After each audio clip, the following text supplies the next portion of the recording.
Good afternoon, ladies and gentlemen, and welcome to the 6th annual celebration honoring the recipient of our Commitment to Development Award. In the same spirit, the idea of the award is that we honor an individual or an organization that is changing attitudes, policies, or practices of the rich world toward the poor countries, toward poor people in the developing world. Nancy and I were having lunch about 7 years ago, and we wondered about all of the initiatives, all of the good groups that were doing fantastic things that were not sufficiently recognized, and then we started exchanging ideas about people, movements, organizations that deserve to be better known, and so we decided, let's do that.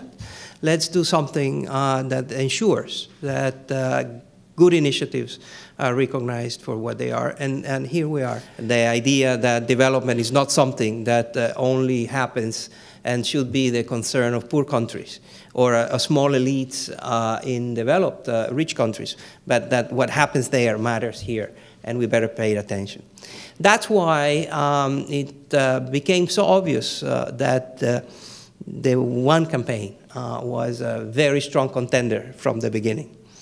And that is why the One campaign is the winner of the award this year. We were very impressed and very surprised by many of the traits of the One campaign. First, the notion that unless one pushes for obvious ideas, these obvious ideas are very often not that obvious for many. The idea that you need to generate support and mobilize enthusiasm here in order to get very powerful initiatives going in developing country may sound very obvious, but it is not. Now it is obvious to millions of people thanks to the One campaign. Let me just say, so here we are. We have a president who's pledged to move forward aggressively to tackle extreme poverty and preventable disease. We have a passionate constituency that's asking our government to do more, and we have real evidence that lives are being saved and improved as a result of effective American programs. I mean, just for a few examples, AIDS, 2.1 million Africans on treatment. Malaria, an additional 1 million kids in school since 1999. Malaria, deaths from malaria cut in half in Rwanda and Ethiopia due to massive distribution of bed nets and medications. So great progress is being made, and yet as we gather today, the threat to further progress could not be greater. These impressive gains could be wiped out in coming months by the economic and financial trauma that's affecting the whole world. I don't need to tell this group here because you know this very, very well, but the world's poorest will suffer the most if we don't make their cause a top priority. That's what these great volunteers and all the rest of us must continue to do. This is a really urgent task, and I urge everybody not to forget.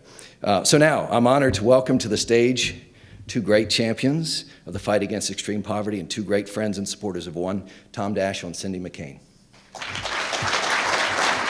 That through grassroots efforts with very few staff and overhead, that with millions of volunteers, we could raise the awareness, the importance of eradicating disease, poverty. It was a risk. There were a lot of big names on the line in making that risk. And so quietly at first and more boisterously over the months, volunteers in almost every single state in the country came forward. Idealism poured out, a passion and an excitement and a joy, really, in this notion became contagious. And millions of volunteers later, throughout this long campaign, candidates stepped forward, as you saw this afternoon, and said, "I'm with you." And no one did it more powerfully than John McCain. And he deserves our thanks and gratitude for the tremendous work that he did.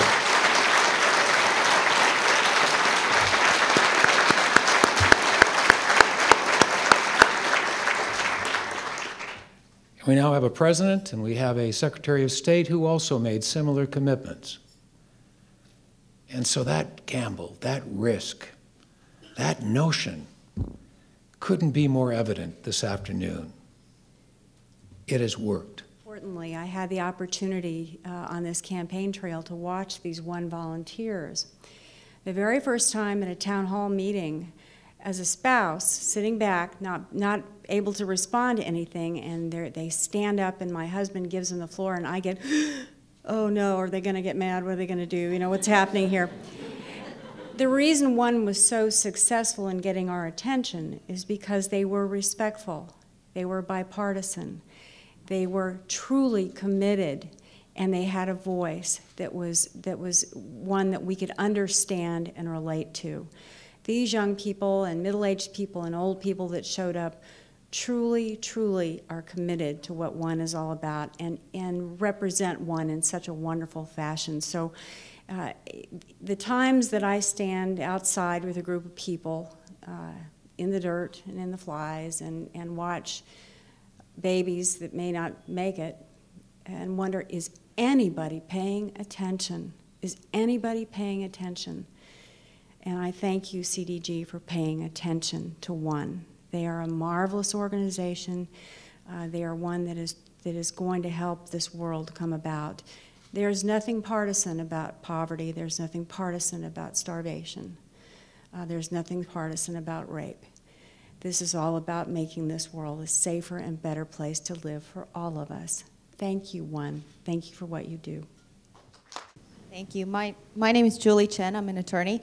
I'm just wondering, as you guys move forward and as we move from what we all recognize as a sort of high flush economy to a crisis, an economic crisis situation, whether you've found a different reaction out there, or whether you've had to change your own talking points and address this sort of, I think, humanistic knee-jerk reaction to become more, you know, closeted and more towards protectionism, not only in terms of aid, but in actual giving out of dollars as we're all stretched thinly, but also in terms of the impact on all the other policies we've talked about, like immigration and trade, and all of that presumably has a, you know, effect on people's jobs here in this country. And so my question is whether you've seen that out there in your talking and whether you've had to change your messaging to address that.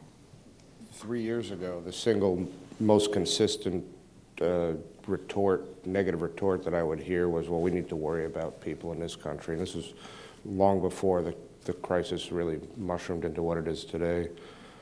And the answer was then what it is now. This is not an either-or situation. We have 30,000 kids a day dying from preventable, and I'm going to repeat this 2 or 3 times, preventable disease. This is, and you know, we need to do something today about this. We have hungry people in this country. Unfortunately, we're a wealthy country and we're a generous country, so we generally take care of our own pretty well. We need to do more about them, but this is not an either-or situation. We need to act, and act quickly, and continue to act. So that answer is not going to change. To just add a little bit to that, there's obviously a selfish reason too to continue the development efforts that we're lobbying for, and I mean that is to help with infrastructure means opening up more markets, and opening up more markets is going to improve the economy on both sides of the equation. So I mean, I'll typically go to that kind of, you know, it really helps us to help other people argument when I face that as well, just to kind of add on one more thing. So. And there's always going to be a reason of opposition. It's always going to happen. I remember a couple of years ago, it was we were at war. How can we think of anything? We're at war right now. And I think, you know, the answer was summed up at the beginning of this discussion. Someone said, what happens there matters here, and what matters here happens there. And that's why we have to, every day, do the best we can to make change. I can't think of a better sentence to end this on.